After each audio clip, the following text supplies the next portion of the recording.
It's an incredible piece. Have you ever come across one of these before?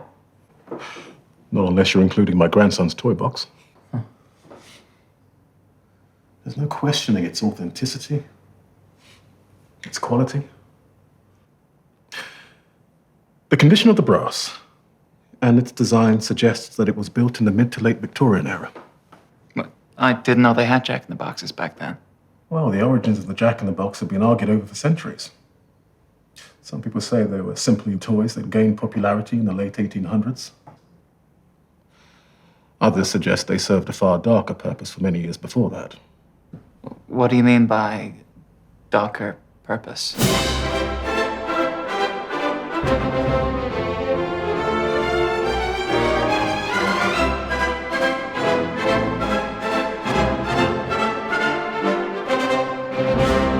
Hello, and welcome to another edition of the Bargain Binge podcast, the last bastion of physical media and your wallet. As always, it's me, Dylan, and with me is... Greetings, dear listeners. I'm Evan. And also... Hey, Cringe Lords, it's me, Aaron. Okay, so today we got a DVD from the $5 bin at Walmart, and here's the clip of me picking it out of the bargain bin at an undisclosed location in the Southwest. I'm at Walmart taking photos for the podcast art, so I'm just going to pull out a thing.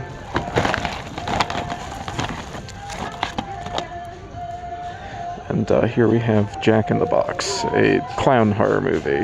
Cool. Okay, so yeah, that's right. It's the Jack in the Box, the 2020 picture. So what was your guys' reactions when you saw that I pulled this one? I was extremely excited because horror, specifically horror in this format, just gets me excited. I love no-budget horror things. Yeah, I kind of expected this to be, like, extremely painfully low budget and bad, just based on its edgy cover art. Normally, the harder the cover art's trying to look scary, the less scary the movie is. Yeah, I have the box here, and I'll read all the details. So the cover of the box is just heavily photoshopped clown standing inside of a box that says Jack on it, and the Jack in the Box and scratchy letters on the walls behind him, and the tagline is, once you open the box, you can't escape it. And I think the word "it" is deliberately thrown into a prominent position there because of, comparisons to Pennywise. And on the back of the case, because this was actually shown to people before it was released on DVD, unlike Escape Plan, there's actually some pull quote, a pull quote, and it says, Hellraiser meets Pennywise from Geek Legion of Doom. So that's the entirety of what their marketing is hinging on. Yeah, a very reputable publication. And then it also has a laurel for Best Feature from the British Horror Film Festival of 2019. But was released 2020 onto DVD by 4 Digital Media Limited. And so the back of the box, I'll just read it quick. When a vintage Jack in the Box is unearthed and donated to a museum in the heart of the woods... what? The museum's not in the heart of the woods. The Jack in the Box is found in the heart of the woods. Oh, yeah, that's confusing. Yeah, the museum's just kind of there. Pretty sloppy. It's in the middle of town. So, in the heart of the woods, it's not long before staff member Casey Reynolds has reason to believe that the creepy clown doll inside has a life of its own. As Casey discovers his colleagues are dying one by one, that's not true either. Will he find a way to end the nightmare, or will he fall victim to the box's curse? He doesn't really have colleagues. Yeah, we'll get into it. But that's a very inaccurate back of the box. And as you can see on the box right away, is no bonus features on this fucking disc. Yeah, so right off the bat, we're not looking good in terms of value here, folks. Yeah, and full disclosure to the audience, we record remotely, so we Evan and Aaron get to have one copy, and then I also have to have a copy.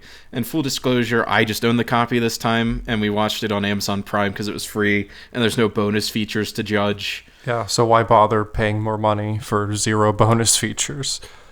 Yeah, exactly. So we're just working off of the Amazon copy. I have the DVD. I did watch it. I watched this movie twice.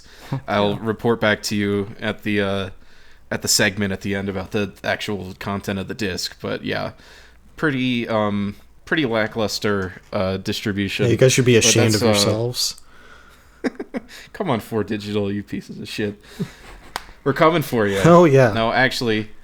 No, they're our Actually arch enemies now. I just to speak to my experience and my reaction to this is I have seen at least one 4Digital Media distributed film, and their whole shtick is they just distribute no budget horror movies primarily, and they always end up on Walmart, and they all have the same box art. And I picked up one called like the Jonestown. It was a Jonestown exploitation movie. I've made a decision. About what? I'm going back to Jonestown. The entirety of the Jonestown segments are just filmed inside of like an all-purpose room for Jim Jones sermons. And if you know anything about Jonestown, you know that's not what it looked like at all. So that's the like level of production we're going with. So that was my expectation going in. So we'll get into the plot at this point. So it starts out with a old man digging up a box from the ground. Right. He's metal detecting for what? I don't know. Treasures, as Fred would say from Scooby-Doo. Yeah. No, I guess he's expecting to find like gold or something in his backyard. Yeah, I don't know what else there is to do in rural England other than just constantly scan empty fields for metal of some sort. Yeah, I guess they didn't have their TV license. He digs up a box. It doesn't look very good. It looks like a high school level production prop. It's very clearly trying to look like the puzzle cube from Hellraiser. And he brings it in and opens it up to his wife's amusement. And then it all goes wrong. It almost immediately, a giant, gnarly hand comes out of the box and just grabs his wife and drags her down into the box and never to be seen again. Yeah, like Three Stooges grabs her face, like the shrimp hand in Beetlejuice. Should never ever attempt to have money and get out of poverty. Yeah, or else you'll be taken by a ancient demon from a Jack in the Box. That's vaguely French or Italian. Who knows? Yeah, so wife gets killed. That's their opening kill. General slasher fare. Then we cut to Hawthorne, England, which is a little village, like really tiny. And first thing you see is a sign for the museum, which is our second movie in a row now that was filmed at a museum. Museums. I mean, I guess in Escape Plan, it's not in the logic of in the world of the movie. It isn't a museum, but yeah, that was something we learned after the fact. Yeah, they used it as a location and they weren't just like, we're at a museum. Yeah. But for low budget filmmaking, you can't go wrong with a museum. It's super cheap. They don't operate every day of the week, and they don't make any money. So when they're not operating, they'll probably just let you film for free. And yeah, especially if it's in a small town. If anything, I'm sure they would just be kind of starstruck.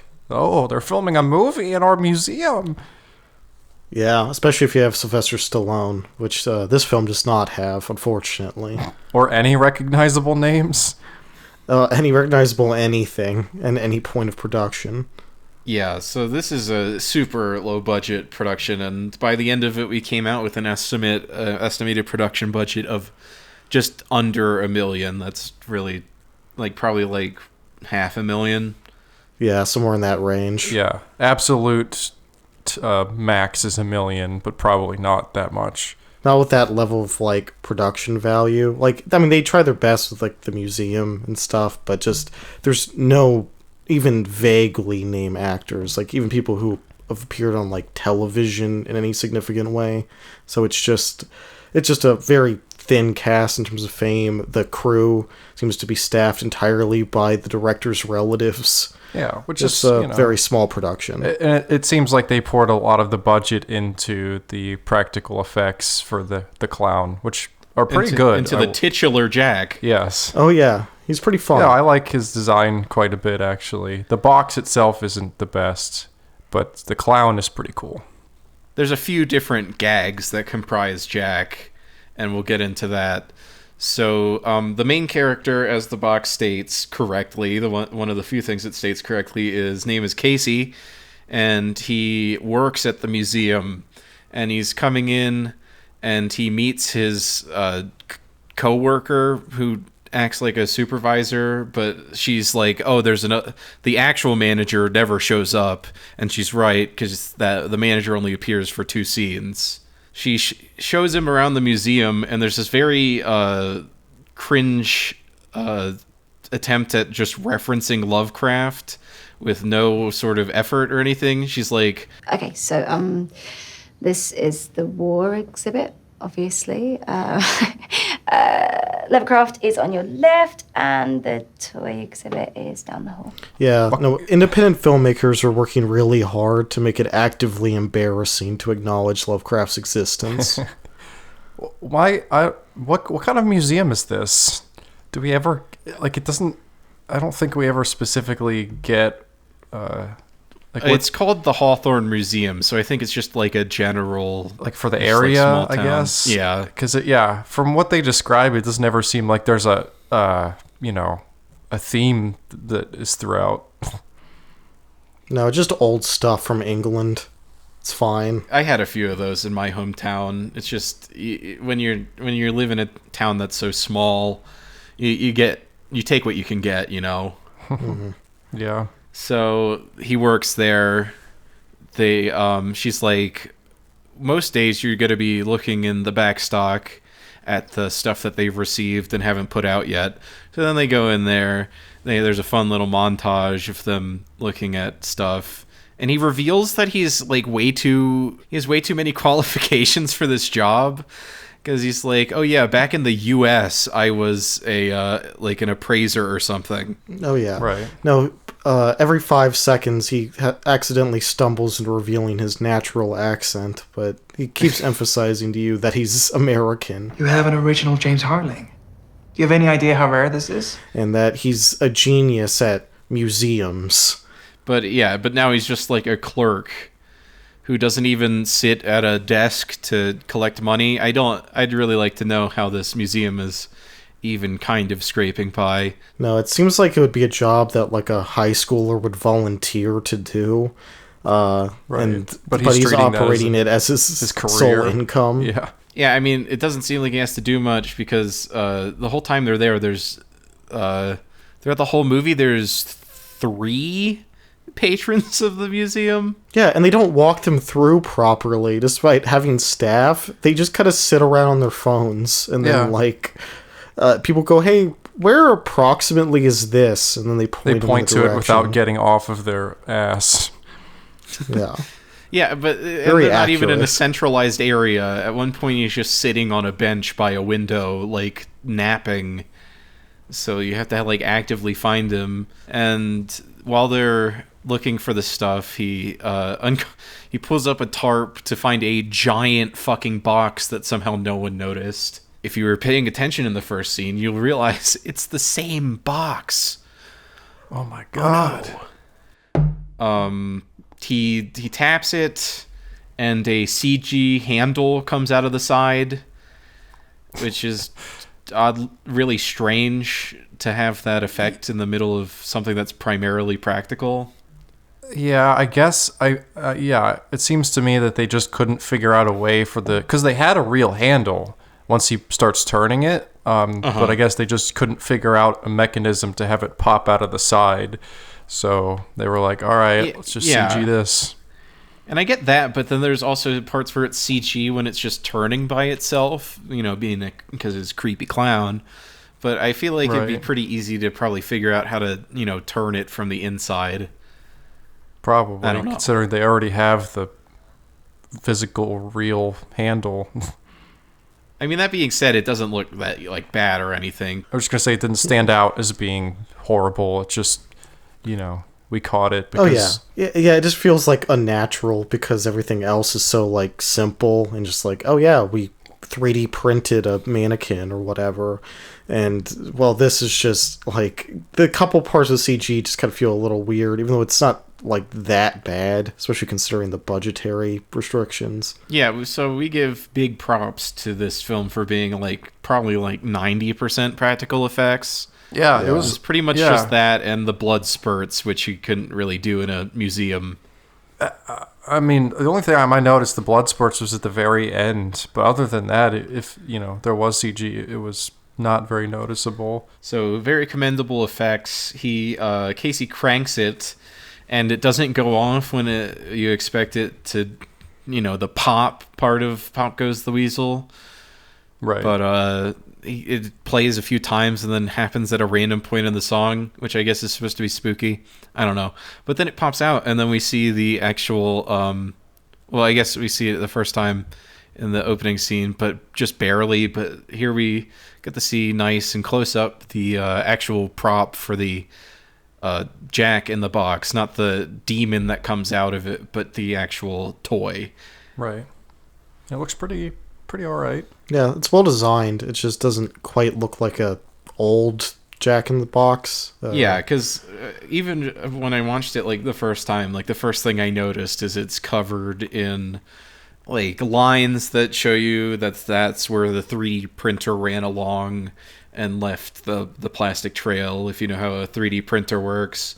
And that would be fine, but the thing about that is you can also go back and sand it or just finish it in any way. So, I mean, it's not perfect, but the actual, like, on paper design elements of it are pretty neat. It's got a big nose and a scary smile. Yeah, a weird bald head. An extremely wide nose. It's kind of cute. Yeah, it strikes a level of being like something that you could think a kid might have played with at some point in time, and it isn't just like completely scary like the Annabelle doll. Right. Oh yeah, no, it doesn't go over the top with like looking scary to a degree that's like no one would ever own this. Though a character does look at it and say, "Why would anyone ever own this?" Yeah, I was about to bring that up. One of the, I guess, museum workers is like, It's creepy. Oh, no, it's not. This is supposed to be a toy. Would you let your kids play with it? Yeah, and like yeah, it's funny because it feels like lamp shading, but it's like I never really thought that about it. no. While a little creepy, it's perfectly acceptable to picture that a child playing with that at a different time. Well, what she was reacting to is that it's French, and I would not let my child near a Frenchman. Oh no, that's a great point. Yeah, So- with their baguettes and frogs, Mimes. and horrible, gross accents. Yep. Disgusting. There go all of our French listeners. And I don't get their movies. Come on. What's happening here? Yeah, what's with all this jump cutting, guys? Fucking morons. So Casey and the girl, I forget the name of, Lisa, yeah. They're like, oh, we'll have an expert come in to look at it tomorrow. And he does. But that's later because the next scene, immediately after, there are two burglars that go into this small town museum and to steal what? I don't know. And antique and vague antiques, probably worth money. I don't know. Yeah, and they just wander in with the place having very visible security cameras, just kind of knock shit over and bumblefuck around. And it's just like, I don't know. I don't know what exactly these people are attempting to do here. No, and I mean, it's just like, obviously for the point of the plot, it's just fuel for the demon. We got to see some kills, but it doesn't really function. They don't have a very clear motivation because the museum is so Hey, man. forwardly not good for robbing. If you lived in that town, you'd get bored too. Oh yeah. You'd think to No, yourself, what if instead of going to the museum, I could rob it? Yeah, though going to the local 7-Eleven would accomplish more. So, the Jack in the Box then shows itself as in its demon form for the first time, and it's only like down the hall, so you can barely get a glimpse of it, which is pretty good horror pacing technique. But they both die. It's what you expect. And then the next morning, Casey walks in, and the only sign that anyone had broken in is that the pamphlets, the literature rack that's by the door has been knocked over. Yeah, they really ravaged the joint. Yeah, no, he treats it like everything's been stolen and there's like blood on the walls or something, but it's just like some pamphlets fell down. Yeah, which could have been like the draft. Or like any child who has ever been to a museum could have done. Yeah. He calls up Lisa. He's like, "Where's the CCTV footage?" And she's like, "Oh, that's not been around for forever. The manager's too cheap," which I really don't understand that, because digital storage doesn't take up that much space and you can clear it after a period of time, but it's plot convenience. We'll come also, back to why that's important. Why even still have the cameras? Well, it does scare people off. Yeah. Yeah, I guess so. Yeah, like my dad used to sell stuff like that, and people would just have them just up, not connected to anything, just for the purposes of letting people know that, hey, we're looking at you. It's a scarecrow. Yeah. Scarecrow for criminals, I guess. The appraiser shows up, and my God, this man is jacked to the fucking gills. He's a hefty man. He is not just appraising ancient statues, he is lifting them. He is sculpting them by punching them with his bare hands. This man is shredded. Just absolutely shredded. And he's like just bursting out of his clothes. Absolute unit. Yeah, his suit is not containing him. And he brings Casey into a room and he's like, "Oh, this is a Jack in the Box. You know, the origins of this are disputed." And it's all script nonsense, but where you put the actual thing that it is at the beginning. Oh, it was Victorian era, but then it's like, but some people say it was made by the crafted French by Bagul. It's crafted by Satan to hold demons. Yeah, the devil himself made these and gave them out to small children in Sumeria 5,000 years ago. Right. And, again, the first thing I thought of when these appraisers started talking about a box that keeps evil in was a Dybbuk box of that Zach Baggins has in his haunted museum. The Dybbuk box is believed to be a container for pure evil, in the form of a malicious possessing spirit from Jewish mythology called a Dybbuk. The box may have the power to control thoughts and emotions. And that he 2 for opened. 2. 2 for 2, baby. Ghost Adventures references off the chain. Yep, no, both museums featured on the hit television series, hosted by very real, competent person, Zach Bagans. And not Con Man. I would prefer if that was hosted by the jacked appraiser, who then tells Casey, just like, yeah, it's a Jack in the Box. Whatever, man. And then that scene kind of ends, and then we go to a diner scene where it's Lisa and Casey sitting across from each other, and it's like this extremely tacky, there's a low-rent 50s nostalgia cafe, which I didn't know still existed outside of Johnny Rockets. Yeah, no, they exist. Well, let alone in England. Yeah, and they're selling like American diner food and everything. It's just very weird. But the funniest part is she reveals that she brought him here. Thought this place might remind you of home. Yeah. No, she associates America entirely with diner food and orders a completely flat soda that looks like it just consists only of syrup that's been left for weeks, metastasizing in the back. Yeah, when my Cajun friend came up north, I was like, "Oh, I know exactly where I'm going to take you," and we went to Popeyes. My Chinese friend, we went to Panda Express. Panda Express, yeah. And this is where there's a very strange encounter between the two of them, where they're asking, about each other's life aspirations, and it's very strangely feels like he's interviewing her for a job. It's bizarre. Well, what's your plan? Plan. Yeah, like career plan, life plan. Where do you imagine yourself? Like he's talking down on her because she just, this is just a way to get extra money for her, and the fact that she doesn't love what she does at the museum and is not infatuated with these artifacts disgusts him. Surely you don't plan on staying at the museum. Why not? It's a 1-minute walk from my house, a 15-second run if I'm late. But you show no real interest. You have no knowledge of the exhibits. It doesn't seem like your heart is exactly in it. That seems framed almost romantically until the point that he just decides that she's a horrible person for just working a job. Yeah. Just for the money. It's like, I am passionate about this stuff. How dare you? How dare you work at a museum for money?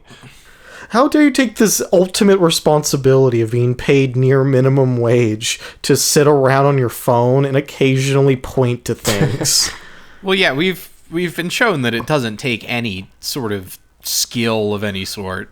Well, yeah, and he's never shown taking it seriously himself, when he's actually there. Yeah. The only time he ever is the very beginning when he finds the box, because he's kind of nerding out, or oh my god, this is amazing, look at this. But yeah, other than that, he's but he's not shown out. Trying to give this information he has to the people who actually visiting the museum. Impart his knowledge or his passion for this type of stuff onto the patrons. He just kind of sits there. Yeah, he might be less helpful than she is. Well, and it seems like we're putting a lot of emphasis on this scene, but the placement in the script and in the final film implies that the things that they're setting up are going to come back and be their motivations or have any sort of impact on the plot. But Lisa just kind of becomes a non-entity after this. Yeah. She's established here she's going to be a secondary main character, but then she just kind of falls back as person who works with him, who's around. The decline is funny because it's at the start of the scene she's possible love interest, and then it progresses, and then she's moving to secondary friend, and then it's just nothing. Yeah, you watch the main character side plot zone her in real time. It's called character development, guys. Yeah, fleshing it out that has nothing to flesh out, because and then the next scene is Casey rolling around in bed and he can't sleep, but he has a nightmare in black and white, and a woman is running, and she's on the phone yelling to whoever's on the other end, being like, "There's a man after me. He's gonna kill me. I'm so scared. Oh, he's got a knife, I think. Yeah, and then she's grabbed by a person with a I don't know. I was gonna say hockey mask. It was ski mask, and then it abruptly cuts, and then he wakes up in a panic sweat. We'll find out about that later as the story progresses. The next scene, it's him in the museum, and like I mentioned earlier, he's just sleeping on a bench just in the middle of the museum, and a woman comes up to him, rightfully being like, where the hell is Where's this exhibit? Yeah, and then he's like, yeah, it's over there. Whatever. He's like, do you want me to show you? And she very curtly is like, no, I just point me. It seems like she's pretty pissed that he's of no help at all. Oh yeah, no, that was a very real moment that I've experienced going to museums. Do you work here, right? Can you do anything for me? Oh no, okay, yeah, all right. All right, bye. And because he doesn't show her, he doesn't physically take her there, she walks into the war room, and the Jack-in-the-Box is on the ground, and it opens up, and the demon form comes out and slits her throat. Yes. The lights turn off, and she's like, The lights have gone off. Getting a bit claustrophobic in here. Hey guys, is this a sick prank? what's going on? Yeah, and then the demon comes, and then I guess he just hears her. Somehow he doesn't hear her yell that the lights are off, but he hears her like die. So. Am I remembering incorrectly, or does he like not feel the need to turn the lights off other times? That never happened. No, I don't think that ever happens again. Yeah, because he just goes straight in for it. It feels like it would be part of his like theming that the lights go out. He just kind of felt like doing that to this one lady. I guess for being mildly curt to an employee. Maybe I'm remembering it wrong. I thought that happened like one other time, but maybe I'm just... Well, the burglars were there and the lights were off already, so maybe that's what you're thinking of? Perhaps, yeah. But yeah, either way, it's definitely not... It doesn't happen enough for it to be like a thing he does. No, it's just... Wouldn't it be spooky? Wouldn't it be spooky if the lights went out? And that's all the thought that went into it. And this is where we find... This is the pace of the movie. It's just... general slasher pacing. Every so often someone dies... And then in between those scenes, there's some level of character development.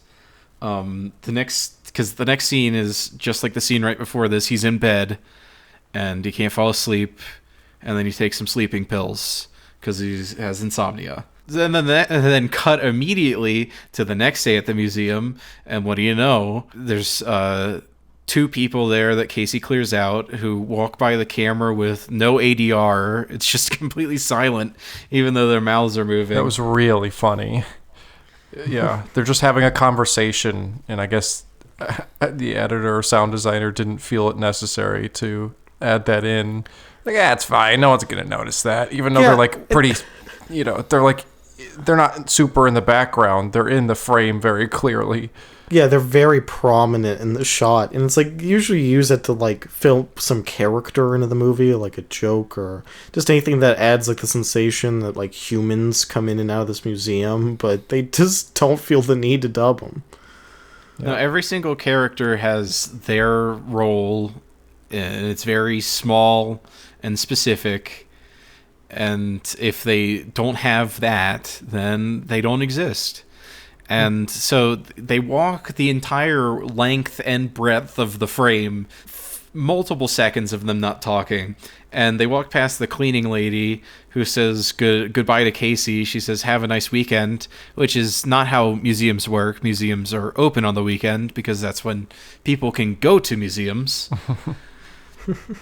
But she goes to clean the glass box that the Jack-in-the-Box has been put in, and very much like the Don't Rush TikTok challenge, she wipes and then wipes again, and then her hand pulls aside to reveal that the Jack-in-the-Box isn't there.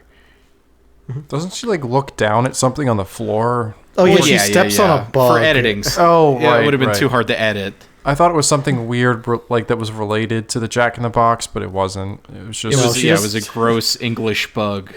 Yeah, that she just goes like, you weren't fast enough for me, and then she looks up, and it's not there anymore, so it was too fast for her. Right. She got.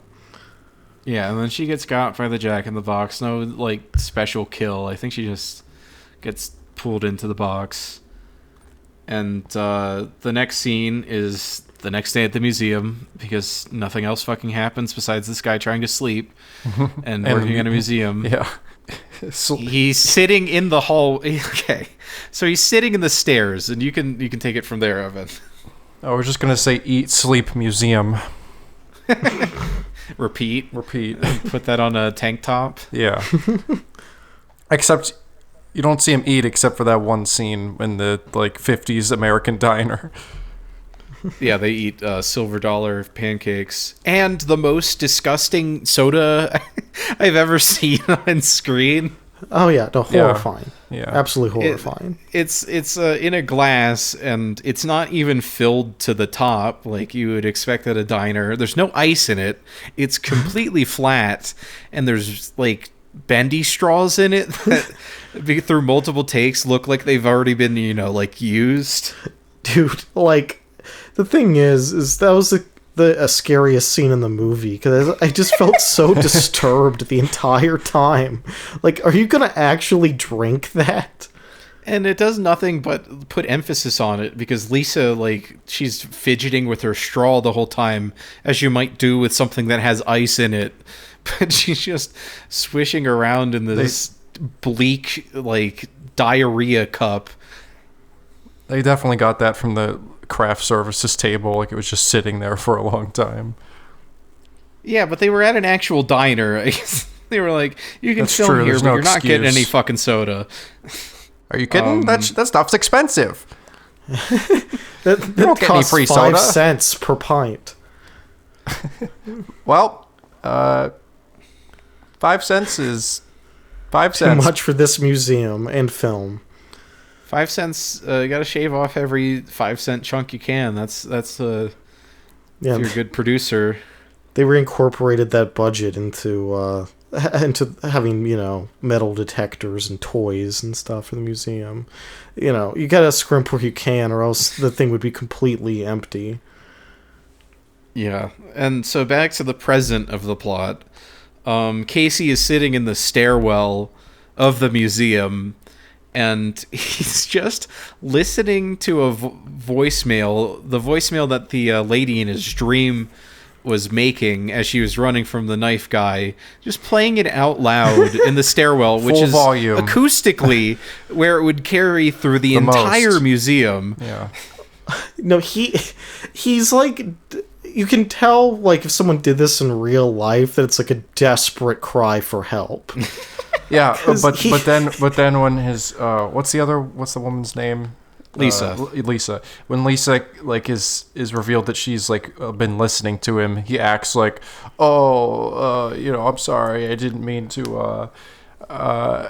Sorry. It's so obvious that at least in a real context that he's lying when he's like, "Oh, I didn't notice you there. Sorry." Yeah.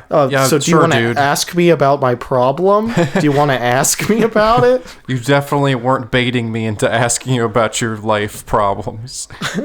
Yeah, you haven't been desperately baiting me the whole movie while also shitting all over me repeatedly. He really negs her, doesn't he? No, he does. He does it He's really not a good hard. guy. No. Well, yeah. As we find out further, by the Yeah, she asks him what's up, and he tells the story, and he's like, "Oh yeah, my fiance, I was sleeping one night, and she called me, and I just didn't pick it up." And then she died. Yeah, she died. Just if your fiance calls you in the middle of the night at 4 a.m., there's probably a good reason for it. There's probably some kind of emergency. Yeah, something's probably going on. But he actively looks at his phone, so he's awake, and he hits ignore. Before he said that, I was expecting it to be like, oh, he was just dead ass asleep, and so he didn't see it, and he still thinks he's guilty, and so that way you can sympathize with him a little bit, where it's like, yeah, man, that wasn't totally your fault, but this is just completely his fault. Why would you not pick up a phone call from your fiance super late at night? What the hell's wrong with you? But they also don't overly try to be he was doing something shitty and ignored her call or whatever. He was just sleepy and went and it's just kind of weird to feel anything about. It's a weird in between, but yeah, where they didn't try to make him sympathetic, overly sympathetic, and they also didn't try to make him feel like he was the worst guy possible. It's just and bizarre. felt guilty for it. Yeah. Yeah, because even if someone does something bad, you can understand like a human flaw in that. So I mean, it's somewhere between he was just asleep and he was cheating on her, and both of those options would have been better and made him a more sympathetic character for one reason or another. But instead, she died out of complete gross negligence, and you just kind of don't feel anything toward him anymore. Yeah, or just pettily like, sorry, bitch, I'm tired, and moves on. Oh, I'm sure this is, I'm sure we can talk about this tomorrow. Yeah, that's why she's calling me at 4 a.m., because it's an unimportant thing we could talk about at any time. She was like, hey, honey, I think we're out of milk. I gotta get some of that at the store. Well, to be fair to him, we don't have a lot of context for his like life out before the scene. Like maybe she does just call him up at 4 a.m. to be like, "Oh, I was just dreaming about this," or like whatever. And he's like, "God damn it!" You know what, Aaron? I guess maybe that's the case. Yeah, maybe she's just really obnoxious. That stupid bitch. I told her 2 things. I told her, don't call me at 4 a.m. about the eggs ever again. And I told her not to walk around the park in a trench coat like it's a fucking 50s noir. You're going to get killed. And what'd she do? She did both. Both. At the same time. Oh, yeah. You don't see the beginning of the phone call. It starts with her being like, hey, honey. So I went with the 24 eggs. I don't know. I hope we're gonna get through that. I know you usually get the oh my god. I think I hear someone behind me. But more importantly, I had a dream last night that you were cheating on me. So we're gonna have a discussion about that later. Oh my god, I'm being killed. Yeah. He never got to have that discussion. Now we know his backstory, and the next scene is the local investigator comes in, and he questions Casey about the lady in the museum that disappeared, and very suspiciously at the end he's like, have you ever had anyone tell you that something like a crime maybe was committed by a supernatural entity? Just kind of fishing to see what his response would be, and he's like, Oh yeah, those people are fucking idiot loonies, and they suck, and they killed people. Those people are insane, and there's always a logical reason for a crime that's been committed. If anyone ever brings up anything supernatural to me, including astrology, I will shoot them on the spot as a murderer. He's like, okay, bet. Yeah, sure. Okay, good. All right. Yeah, he sets up a camera to try to like get footage of the Jack in the Box to show Lisa. It glitches out so that nothing really comes of that. Okay, I'm curious about this, and maybe I just wasn't. I missed a little tidbit of information, but from that little scene where he sets up the camera, the impression that I got was that he was like, going to leave it there overnight. Is that what happens? Unclear. Okay, because if that was the case, I would say that camera would die within like an hour. That was DSLR with just, nothing but the little tiny internal battery. It's like, that ain't gonna work, dude. Well, but the way it's edited and the way that, like, how there's so few things that happen, it just feels like he set it up for like an hour. Yeah, so that's why I was confused. Because typically, I would be like, oh, I left it out overnight, and here's what it got. But yeah, maybe he did just leave it there for like an hour. I don't know. But he does that because he has an encounter with the Jack in the Box, and the demon form comes out and looks at him, but it doesn't kill him because he's the one that opened the box. And that'll go on established, that'll unfold later. So he goes on a website looking for a demonologist who the appraiser brought up, and it was just like every other horror movie. It's a scene of a guy looking at a computer screen and reading the details out loud. Name, Yakistamara, Jack. Type, demonic clown. Height, 6-7 feet tall. Yeah, it's in every single one. Oh, I'm gonna type in this vague term about this problem I have. Look at all this Jack in the Box lore. Oh, convenient. Well, yeah, Oh, types in demonologist Maurice because the only thing that the appraiser can tell him is that the guy's name is Maurice, and he's still able to find them, which is kind of a stretch.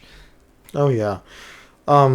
This is like one in a very long line of scenes of just like opening up the AOL search engine and typing in Jack in Box and then going, oh yes, a huge amount of evil lore that's been going back for decades. That happens in every movie like this because it's just like, I guess you have to incorporate the internet in some way, but it's like I don't know why he didn't just like have like a phone call with the guy he's gonna have like the full conversation with later or something like that, so that guy's more of like a character. Also, I kind of expected him to be French because his name is Maurice, and he And the studies demons are French. demons. Yeah. But he's just a guy. Yeah, they didn't really go out of their way to pick anyone that fit their description. The American guy is just clearly an English guy doing a bad American accent, and Maurice is just an English guy. Just a bunch of English dudes. The main guy does such a bad job of doing an American accent that I didn't realize he was supposed to not be English for like the entire first scene. Me too. Well, yeah, that's why they literally had to be like, yeah, I'm here from the U.S. of A. I'm American. I thought this would remind you of your homeland. Yeah, no, he's just like dripping barbecue sauce out of his mouth like the first time you see him. Let you know. This guy's legit. I think we should probably start calling, we're probably going to come across it again, the internet search scene. We can just call those a Bagul scene. Yeah, it's just the Bagul. Because Sinister is what, like, you know, kind of made that a staple in horror movies. Yeah. And Bagul's a funny name. Everything. It specifically made me think of the Bye Bye Man. And you can do it in a way that's kind of funny. I mean, I like in Get Out when he's talking to his friend Rod, and his friend is like looking it up. It's funny because that character's funny, and it kind of like plays on that trope a little bit. Yeah, but they're always like that's an exception, but the vast majority of them are just cookie cutter scenes. It's the same exact thing. I just want to underline that it can be done well. Yeah, if you put a spin on it. And not just extremely flat exposition told through just reading words on a laptop. Yeah, and well, he doesn't even like gain any new information really from that. No, it doesn't help him out at all. It just is like, yeah, this thing's evil and might have existed. It exists. Other people know about this box. It's just a repeat of the scene with the appraiser, the Jack the Appraiser. So, and who the fuck publishes their research on their website for free? All of those weirdo, like cryptozoology, demonology motherfuckers are trying to sell you a book. Right. Oh yeah. It's not a Wikipedia page, but yeah. Moving past that, he's still at the computer, and then he looks up the person who had the Jack in the Box first, and the murder, because of course the old man was accused of murder when his wife was sucked into a Jack in the Box. So somehow he's able to find that man's address, and he goes and he pulls up to the garage where there's a very poorly superimposed painting on the guy's garage door that says "murderer" twice. Yeah. It looks like a child drew it or something. Yeah, a child opened MS Paint and learned how to use tracking and layer styles and After Effects. And he goes to the old man who, like, in every scene like this, is the guy's like, I'm not going to talk to you, but the box. And then the guy turns around and is like, oh, I know what you're talking about. Did you say the box? Yeah, no, they're all... Yeah. Similar to the like internet thing, all of those scenes are exactly the fucking same. Well, this has one distinct difference, which is most of those scenes, the guy goes like, you got like 30 seconds to impress me. But he's like, you got like half an hour. You're thinking of the other one. That's because the scene happens twice. Yeah, the scene happens twice. So Well, the audience now knows that 2 identical scenes happen, so, that's important to know. No, In this one, he learns the information that he's going to be the one who's accused of all the murders, which I think he already figured out, but it's just underlining, like, oh yeah, people think I killed my wife, and that's pretty much the whole entire scene. No need to spend more time on that. He's just like, you can't beat it. Get the hell out of this place, or you're going to get locked up like me. And then he drives back to the museum, and his dead fiancée, for no reason, appears as a ghost in his rear view mirror, like in every horror movie. And so it's just kind of becoming, trope after trope after trope. Yeah. Is that scene later? Or is that the correct... God, dude, the last, 30 minutes of this is just hard to... Yeah, let's just push through it. I just want to note that I do find it funny that guy's wife was murdered and his life was destroyed by this box. He just kind of dumps it off at the museum. Oh, yeah, right. Oh, yeah. Instead of, trying to get rid of it or destroy it or burn it or something, he just donates it to the museum for the next unwitting dummy to open and unleash upon the world. Because he finds it in the middle of a field, which was bad on the the person who had it before him. Bad move there. But then he doesn't even do that, and that's the bare minimum. Oh, yeah. No, the bare minimum, is covering it with an inch of dirt above its surface. While, this man just dumps it off to a public location to go, whatever, we'll see what happens. At least it's not my problem. Usually with curse type movies, there's a reason you need to pass it off, it's part of your deal with the demon. In It Follows, you have to fuck someone else to give them the fuck demon. Oh yeah, no, normally it'd be explained as this thing will leave me alone if I give it more people to feast on, but that's not how this works. Or horror classic Truth or Dare. I needed to find someone with friends that I could trick into coming here. I could tell Olivia was an easy target. I brought you all up here because I'm okay with strangers dying if it means I get to live. Where they have to pass the game off to someone else. All the tropes that, are necessary to, establish a logic aren't there, but all the tropes that are just, padding for time are there, and it's just... This movie would be a lot better if the focus was put onto different things, I guess. Yeah. It's so close to being just it is base level competent, but it could have been kind of good, honestly, if it just... Yeah, I agree. Honed in. Yeah, it had the base elements to be a thing I'd recommend to people regularly. The Jack in the Box Spoilers. Itself is a decent villain, and they did a good job with the design.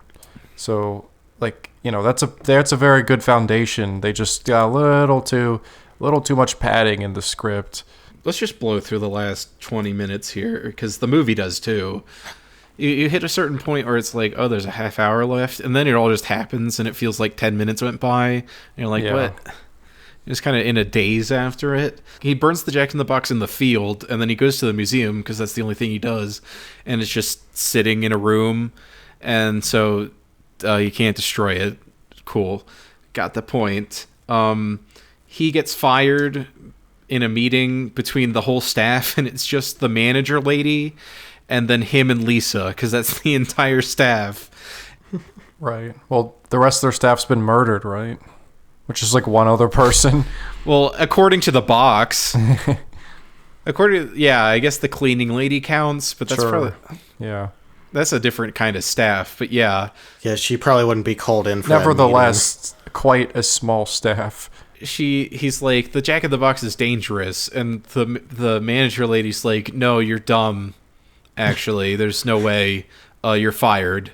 I'm only going to have one employee, actually. Yeah, I think that's cool. That's good.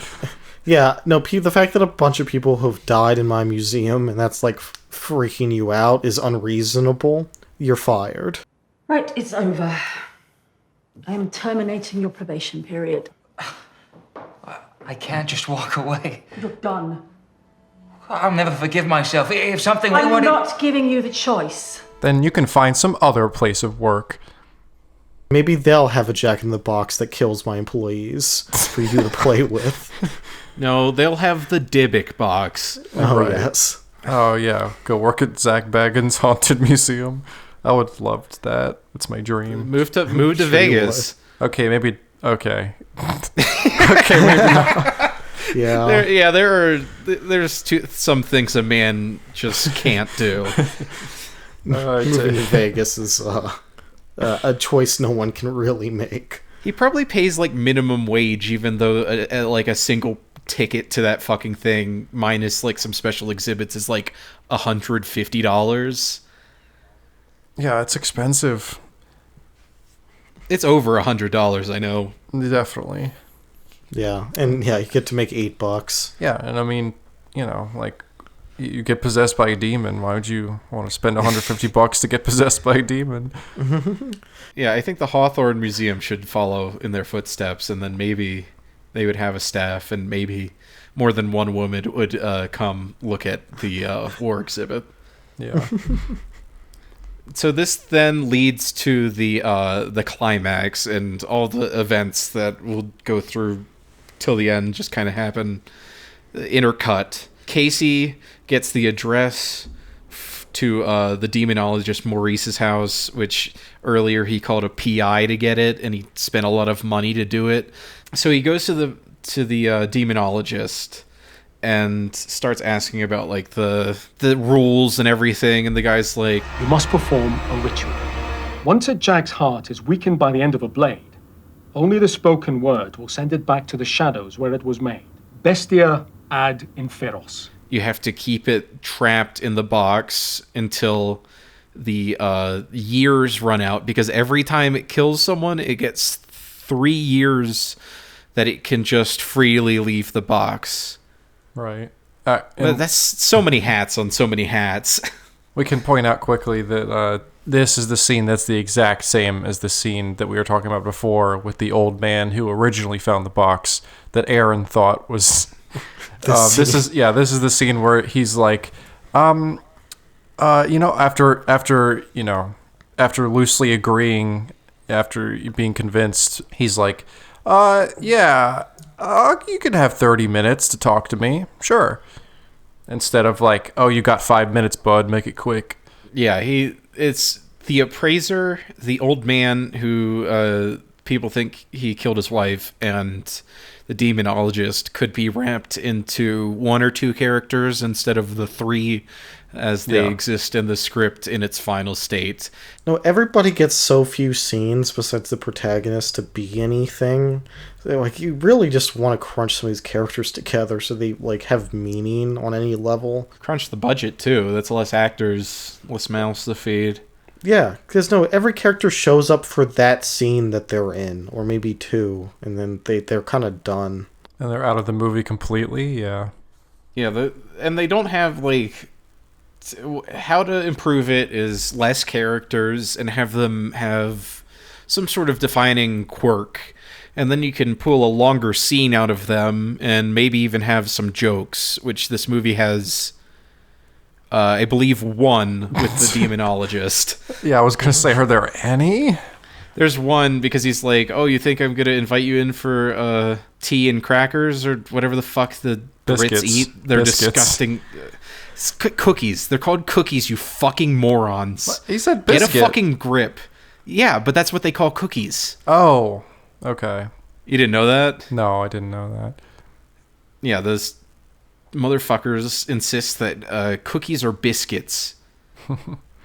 No. Yeah, and then he, like, after he lets him in, he's like, oh, I don't think I have any biscuits. And that's the only joke in the movie. Yeah. I mean, I brought you here because I thought it might remind you of home would be a pretty good joke if it was intentional. That's true. So, yeah, and then the last thing, the demonologist is like, this won't be important at all. He's like, be careful. You have to get it right. It would only take something as small as a piece of its clothing, a severed claw, anything left outside of the box while performing the ritual, and it won't work. If you leave anything behind, Jack will come back for his chosen victim. Put a pin in that. We'll come back to it. So, meanwhile, all this is happening. The manager lady gets killed by the Jack-in-the-Box in a new kill, which was actually pretty fun of a concept.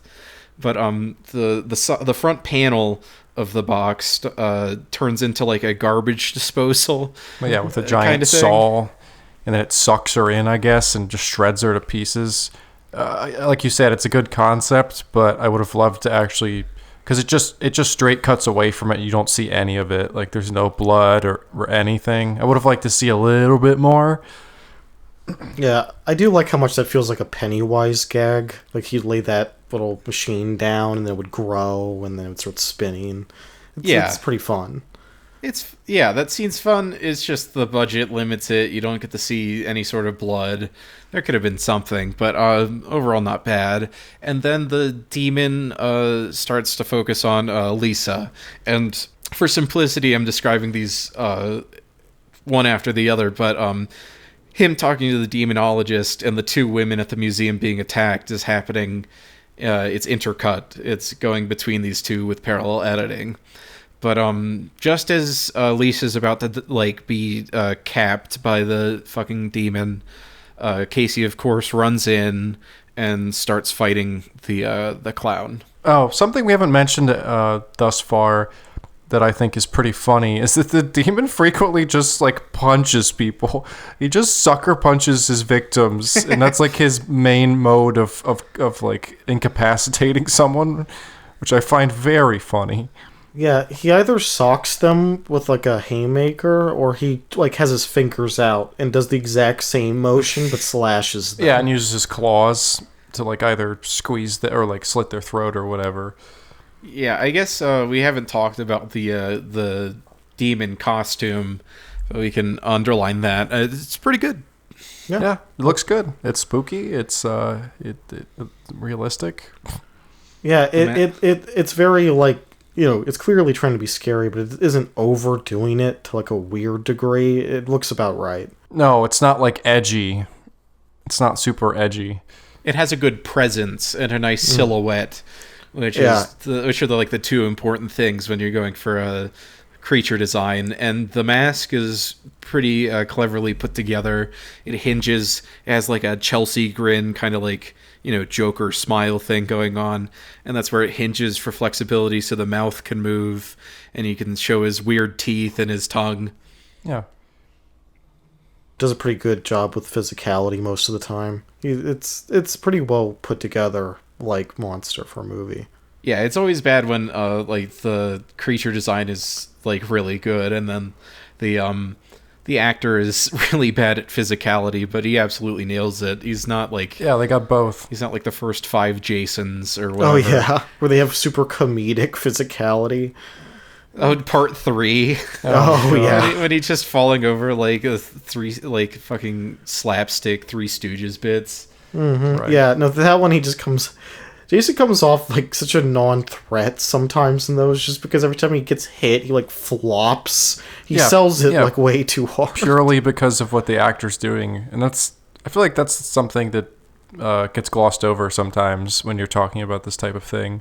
But it's important to have good physicality if you're playing a character like that, which this guy does. He's very loose and kind of, I don't even know how to describe it. He's just kind of it's flopping around.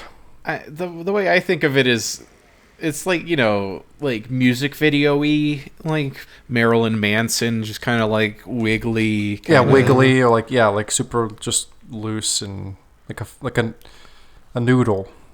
His bones are in the wrong place. So, I mean, for a movie called The Jack-in-the-Box, it delivers on that element. Yeah. Which I commend. The titular character is pretty good. Yeah, I like that he's not just an overly stiff big guy. He's got some stuff going on. Yeah, it's cool. So, yeah, this is the final scene. The demon fights him, but he stabs him, not in the heart, like the demonologist said, but it still works anyway. He stabs him in through the cheek or something, and he starts getting sucked into the box, and then he says the Latin phrase to seal the box.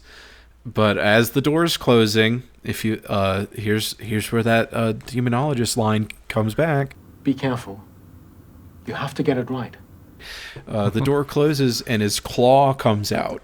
Put a pin in that. Oh, We'll come back to you it mean, later. You mean like exactly what he It said? would only take something as small as a piece of its clothing, a severed claw. No. This is okay, guys. If you're gonna take a film 101 course, you don't need that. Watch how this movie set up and paid off that concept. It's perfect and subtle. Severed claw. You Subtle, don't need yeah. anything else. And here's where I'll put a clip of him just saying demon claw like 5 times. Severed claw. And so, yeah. So then the cops come. They take Casey into it's not the jail. It's not a jail. They take him straight to fucking prison and put him directly into solitary confinement. Yeah. And he's interviewed. They're trying to get a confession out of him. He's like, "It's the clown did it." And then he notices in one of the crime scene photos that the claw is on the ground. And then he flashes back to what the demonologist said. And he's like, "Oh shit! Oh no!" And while this is happening, it intercuts to Lisa. She finds Maurice somehow. Don't understand. And then she goes to bury the demon after she finds out all the stuff. She probably web searched "spooky Jack in the Box," and his website was the first result. Good search optimization.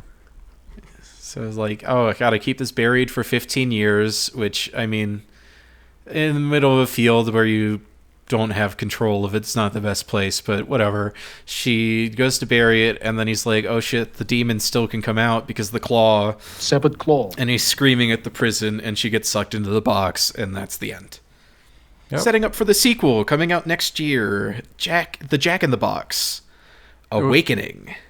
That would be like a divine intervention if we somehow pulled the sequel. Oh yeah, we were meant to do it. I'm sure it'll be in a bargain bin at some point. Oh, it will in the next be. few years. Yeah, it will be. Yeah, a very climactic ending.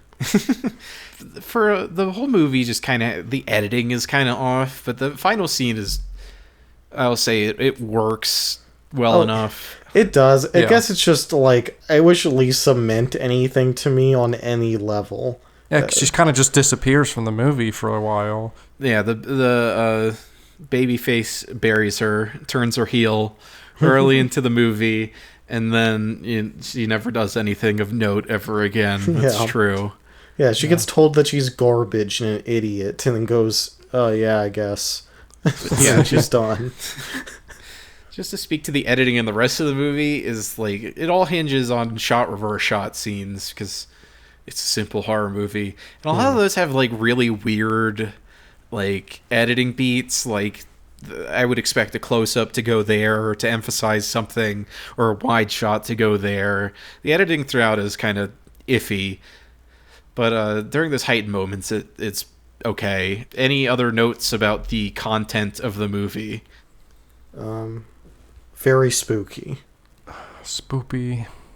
Yeah. Okay. Spooky clowns scare me. Spooky clowns scare me. Yes. No, I mean, yeah, it's just all of the characterization stuff is pretty cut and dry and just generic, but it's elevated by the good creature design. Yeah, good practical guys. I always appreciate it, especially with something that looks like it cost so little. Yeah. But they've really came out here with that. Yeah. So to move on to the what's going to be a very brief disc portion, which is, our entire gimmick hinges on, but this time don't have much to work with. Like you said at the top of the fucking show, there is no bonus features on this DVD, so I can really only talk about the well, there is one bonus feature. Technically, I wouldn't call it bonus. It's just a trailer for the movie itself. And there's this unfinished effect where Jack comes out of his box, and the box is a CG effect that they just layered over top of him, which you don't notice in the movie or anything. But in the trailer, that effect goes over top of the anamorphic crop bars. So it like breaks the format in a really weird way. That sounds funny. I had to like rewind it to double check, but that was definitely there. But for the video quality, it's fine. It's pretty mediocre for DVDs. I've definitely seen better. I've definitely seen worse. The color grade probably needed a little bit of boost for the DVD because how limited the colors on DVD are, and the movie's very much edited to be like low contrast. And it's not even a bad look, because that's often a complaint I'll have about movies, is that it's too low contrast. I think it works fine, but like especially the opening scene, it just looks really flat and weird on DVD and doesn't translate very well. Right. And there's 2 audio tracks, and I appreciate that. That seems to be something that 4 Digital Media does. They sell DVDs, and not everyone who's buying DVDs has fucking surround sound. I don't have surround sound at the moment, so I appreciate that there's a stereo track. And that's really the only benefit of this disc. And that's why I'm going to say this is not a bargain. Just going to come out and say it. Okay.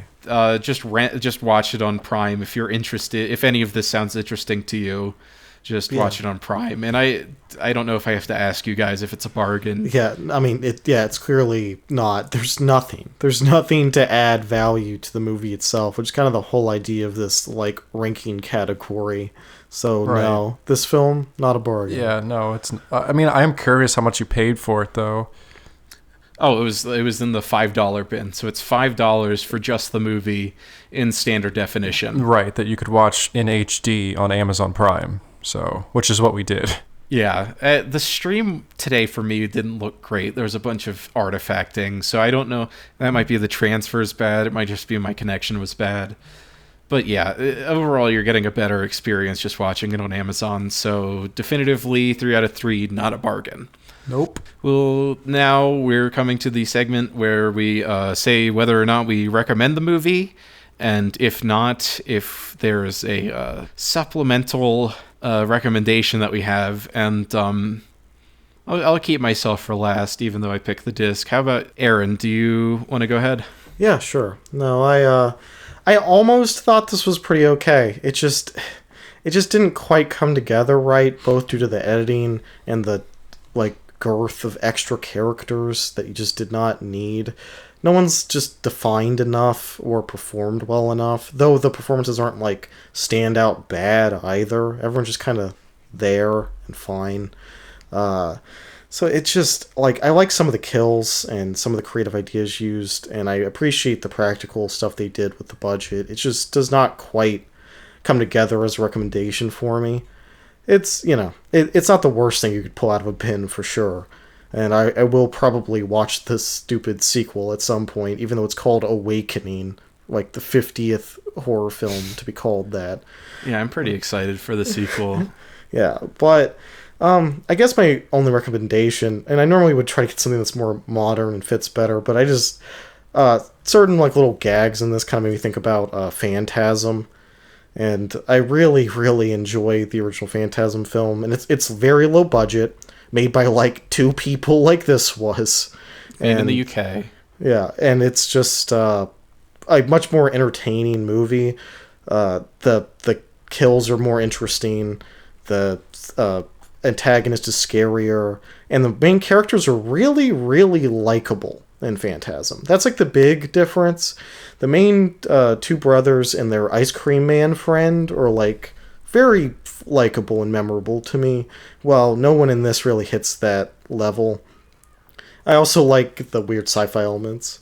Yeah, it hinges on a MacGuffin ancient like thing. Yeah. So that's a pretty good 1-to-1 recommendation. Mm-hmm. And so Evan? Right. Yeah. This one wasn't too bad. Like, it wasn't great. I'm not going to pretend like it was.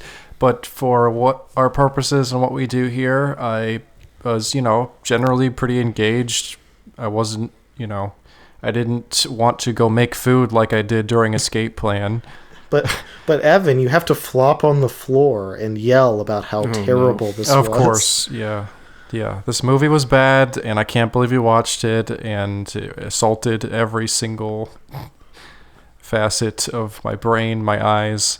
But no, it's yeah. So I'm honestly on the fence. I don't know. Like, do I want to recommend this? I guess I don't know.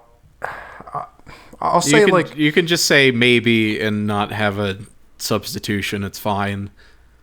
I'll say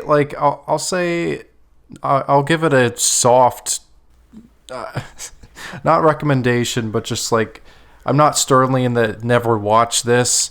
If you have, I don't know, if you're into this kind of thing and you have an hour and a half or whatever it is to kill, sure, I guess. But I would like to give another, like a separate recommendation for something that I think is a little better, which is Leprechaun Returns. I think... Okay. Yes.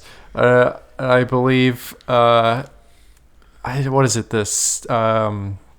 7th or 8th entry? 8th? I think it might be the 9th. Okay, it's the 9th entry in the series, and somehow is like the best in my opinion. It's pretty good. I'd never known too much about those movies until we psychopathically watched all of them. Yeah, Evan and I. Yeah. And yeah, it's directed by the guy who did The Void, and he also recently put out Psycho Goreman, which I was also thinking about recommending, but it's not exactly in the same vein as this film, because Leprechaun's more of a slasher, and it has similar tropes and things. And but yeah, I don't know, I had fun with that movie, and it's a similar very low budget straight to DVD type of thing that has some also it has comedy in it, which was sorely lacking in this film. So yeah, I would say that. And again, don't hate it, don't necessarily know if I'd recommend it, maybe watch it, sure, I don't know. Okay, so yeah, I'm gonna go with Evan with a soft recommend. It's just, if you know what you like, you know what you like. Watch it if you think you'll like it. You don't have to go out of your, and not like demanding you go out of your way to watch this. But as a substitution, this film has Hellraiser written all over it, of course, and I love Hellraiser. It's one of my favorite horror movies, but I'm gonna go with Hellraiser 2, Hellbound. It doesn't lay so heavily on the puzzle box element of it like Jack in the Box does. It's after the first one. It's pushing into like the mythology of the Cenobites, and there's a lot of really cool practical sets and effects, and it's just kind of a fun, like, dark fantasy adventure thing, and that's always been a movie I've held in high regard. So that's my recommendation, is Hellraiser 2, which brings us to the end of the show. Mm-hmm. Here we are. You can find all of our shit, whether it's Spotify, Apple Podcasts, wherever the fuck you listen to stuff. It's all at bargainbingepod.com. Is this on iHeartRadio? No, that it will be in the future. Okay. As a producer, I've learned of many rules of the trade that I can't expose to our listeners. But industry secrets. It will be on iHeartRadio. It's at bargainbingepod.com. If the domain fucking clears and all the information gets right, I think I have to call customer service. This is backloaded, so hopefully it'll be up by the time this is released. So bargainbingepod.com. Email us at bargainbingepod@gmail.com. And find us on Twitter at bargainbingepod. And leave us a good review on Apple Podcasts or Stitcher or wherever the hell. Just interact with us. That's the important thing. Maybe someday we'll get money. We're friends. If you like cheapo, weird bargain movies, then I think this is your podcast. Just, tell your friends about it. Have a good time. That's what we're here for. light up, spark up a doobie, listen to some Bargain Binge with the boyos, daddy-o. Yeah. Bargain fellas. Not Oh, yeah. Yeah. Now Bargain fellas. come with us and roll around in the grime. I would like to address...